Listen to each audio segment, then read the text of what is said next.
भारतीय इतिहास के ऊपर हमेशा एक आरोप लगता आया है कि यह व्यक्तिवादी है। यहाँ पर हमेशा व्यक्तियों का महिमा मंडन किया गया है। खासकर जब हम बात करते हैं भारतीय आज़ादी आंदोलन की, भारतीय स्वतंत्रता संग्राम की, तो यहाँ पर यह महिमा मंडन बहुत ज़्यादा हो गया। कई ऐसे क्रांतिकारियों, कई ऐसे सेनानियों को छोड़ दिया गया जिनका योगदान इस देश को आज़ाद कराने में उतना ही रहा है। और यह व्यक्तिवाद जब लैंगिकता के आधार पर आया तो वहां पर भी यही हुआ कि महिला सेनानियों, महिला क्रांतिकारियों का तो नाम ही नहीं है। कुछ एक दो महिला क्रांतिकारियों के नाम सामान्य तौर पर हम जानते हैं जिन्होंने भारत देश को आज़ाद कराया। इसमें रानी लक्ष्मीबाई, सुचेता कृपलानी, सरोजनी नायडू, ऐसे ही कुछ सेनानी हैं जिनके नाम हम जानते हैं। कई ऐसी वीरांगनाएं थीं जो साधारण परिवेश में पली बढ़ी। ये वो आम महिलाएं थीं जो घरों की चार दीवारी से घिरी रहती थीं और पितृसत्तात्मक व्यवस्था का अनुपालन किया करती थीं।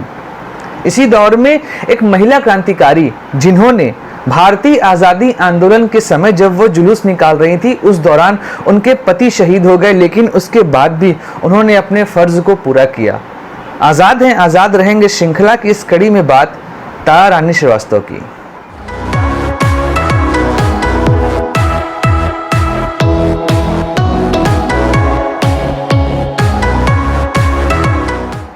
तारा रानी श्रीवास्तव का जन्म बिहार के सारण जिले में हुआ था।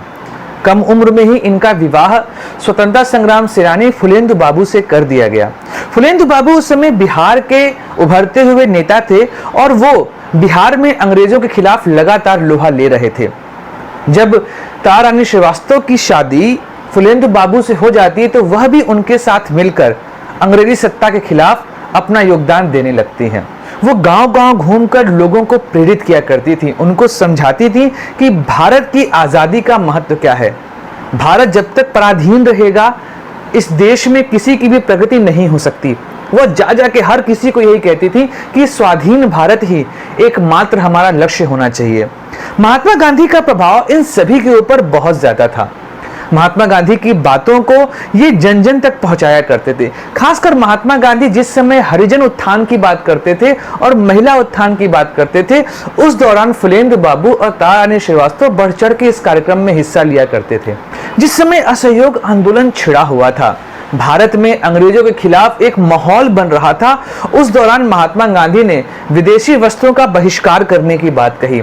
वहां पर भी इन लोगों ने विदेशी कपड़ों का बहिष्कार किया और लोगों को खादी के बारे में बताया कि खादी एक वस्त्र नहीं, एक विचार है। लोग उनकी बातों को समझे और बिहार में तो उनकी बातों को बहुत ही प्रमुखता से लिया जाता था। बात है 1942 की, जब महात्मा गांधी ने अंग्रेजों भारत छोड़ो का नारा दिया था। उन्होंने कहा था, करो या मरो, यही समय है जब अपने देश के लिए हम कुछ कर सकते हैं। भारत जो पिछले 800 सालों से गुलाम है, उस गुलामी की जंजीर को हम तोड़ सकते हैं और एक नए भारत का निर्माण कर सकते हैं। इसी दौर में बिहार के सारण जिले में महात्मा गांधी के इस आंदोलन का नेतृत्व कर रहे थे फुलेंदु बाबू। 12 अगस्त 1942 का दिन था। तारा रानी श्रीवास्तव और फुलेंदु बाबू 4000 लोगों के जुलूस का नेतृत्व कर रहे थे। इस जुलूस का एकमात्र लक्ष्य था सारण के पुलिस चौकी पर झंडा फहराना। पूरे जुलूस में अंग्रेजों भारत छोड़ो का नारा बुलंद हो रहा था। सारण के हर घर से हर व्यक्ति इस जुलूस में शामिल था। आगे बढ़ते हुए अंग्रेजों भारत छोड़ो का नारा लग रहा था। पूरा आसमान गुंजायमान हो रहा था। अंग्रेजी हुकूमत यह देख के डर जाती है। उनको लगता है कि यह जुलूस रुकेगा नहीं। पहले वो लाठियों से वार करना शुरू करते हैं, लेकिन लाठियों का वार भी इस जुलूस के जोश को रोक नहीं पाता है। तभी अंग्रेज अपना दूसरा हथियार गोलीबारी शुरू कर देते हैं। इस गोलीबारी के दौरान एक गोली आकर फुलेंदु बाबू को लग जाती है और वह गोली लगने की वजह से जमीन पर गिर जाते हैं। तारा रानी श्रीवास्तव पीछे मुड़कर देखती हैं। खून से लथपथ फुलेंदु बाबू जमीन पर लेटे हुए हैं। लोगों को लगा कि शायद तारा रानी के कदम अब रुक जाएंगे, लेकिन उसके बाद तारा रानी ने जो किया वह लोगों के अंदर एक जोश पैदा कर गया। अपने घायल पति को देखकर अपने साड़ी से एक टुकड़ा फाड़कर उनके घाव पर बांध दिया, लेकिन वो रुकी नहीं। वह आगे बढ़ती रहीं और सारण के पुलिस चौकी पर झंडा फहरा दिया। 15 अगस्त 1942 को शहीद फुलेंदु बाबू के सम्मान में छपरा जिले में प्रार्थना सभा रखी जाती है। इस प्रार्थना सभा में तारा रानी श्रीवास्तव स्वयं ही लोगों को ढांढस बंधा रही थी।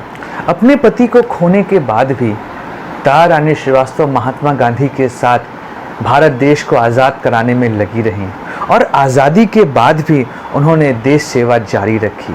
भारत माता ऐसी पुत्री पाकर धन्य होती है। जय हिंद, वंदे मातरम, भारत माता की जय।